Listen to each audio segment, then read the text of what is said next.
Dunia ini bukanlah tempat tinggal kita. Tempat tinggal kita yang sebenarnya ada di dalam kerajaan sorga. Rindukah kita pulang ke rumah sorgawi kita? Mari kita nikmati kebenaran firman Tuhan dari seri Renungan Harian Pulang ke Rumah. Selamat menikmati. Judul renungan kita hari ini ialah 10 hukum dengan hukum hari Sabat di titik pusat. Mari kita berdoa. Bapa di sorga, kebenaran firman-Mu siap dipaparkan di tengah-tengah kami. Kiranya kuasa Roh Kudus-Mu akan bekerja di tengah-tengah kami, sehingga kami boleh memahami dan menerima akan kebenaran ini. Karena kami selalu berdoa, memohon tuntunan-Mu hanya dalam nama Yesus Tuhan dan Juru Selamat kami. Amin. Ayat inti kita hari ini diambil dari Keluaran pasal 25 ayat yang ke-21. Firman Tuhan berkata, "Dan dalam tabut itu engkau harus menaruh loh hukum yang akan kuberikan kepadamu." Saudaraku, tetapi Tuhan memberi saya penglihatan akan tempat kudus surgawi.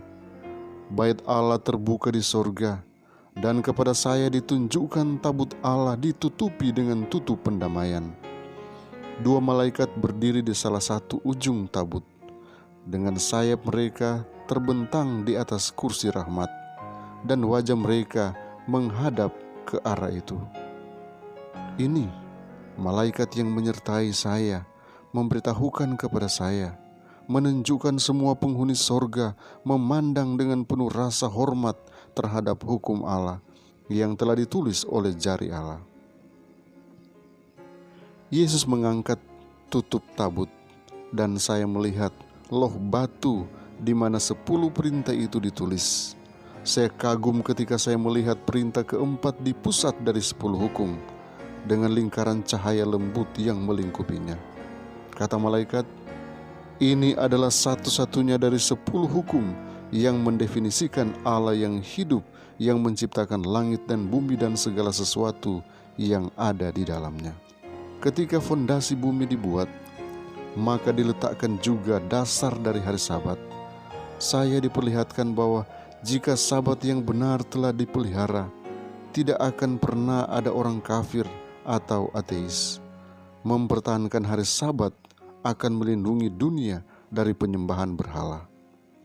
Perintah keempat telah diinjak-injak. Oleh karena itu, kita diminta untuk memperbaiki pelanggaran hukum dan memohon untuk Sabat yang telah dinodai.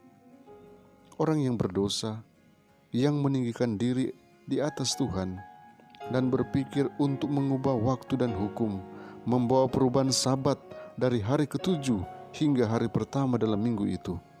Dalam melakukan ini, dia melanggar hukum Tuhan. Tepat sebelum hari besar Tuhan, sebuah pesan dikirim untuk memperingatkan orang-orang untuk kembali kepada kesetiaan mereka kepada hukum Tuhan yang telah diruntuhkan oleh Antikristus. Perhatian harus dipanggil untuk pelanggaran akan hukum dengan ajaran dan contoh.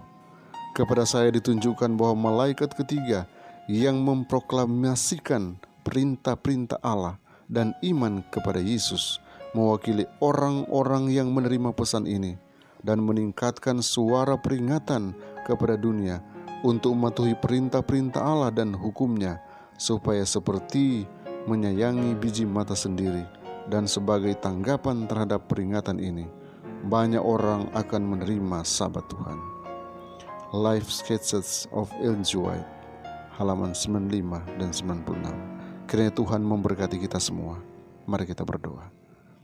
Bapa di sorga, terima kasih untuk kebenaran firman-Mu yang boleh dibukakan bagi kami. Biarlah kami akan semakin menyelidiki akan kebenaran ini, dan kami boleh memahami bahwa inilah kebenaran yang sesungguhnya yang Kau berikan bagi kami. Tolonglah kami hari ini, agar kami benar-benar boleh berkarya bagi-Mu dalam menyembah Engkau. Kami boleh melakukan yang terbaik bagi Tuhan, dan segala berkat mengalir bagi kami. Terima kasih Tuhan, karena Sabat ini ada berkat khusus yang akan kami peroleh, karena kami mau datang menyerahkan seutuhnya kehidupan kami hanya di bawah kendali-Mu.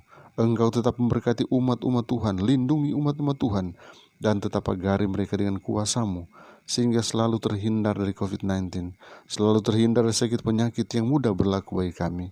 Kami menyerahkan total hidup kami hanya di dalam nama Yesus Tuhan dan Juru Selamat kami. Amin.